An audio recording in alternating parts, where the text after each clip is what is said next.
I had a client to ask me how to put the old school clutch into the sewing machine and how to use it.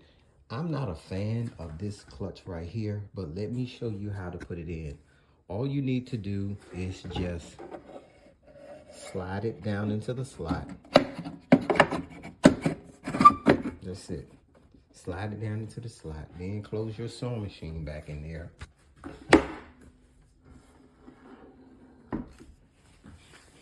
And when you sit down, you should see the little clutch thing here. You should see this here.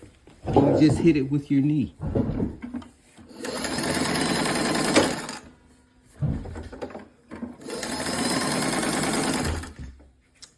It's that simple.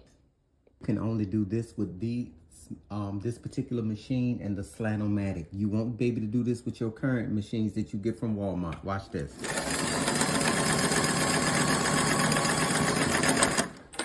They are two individual needles that are actually sewn. Watch.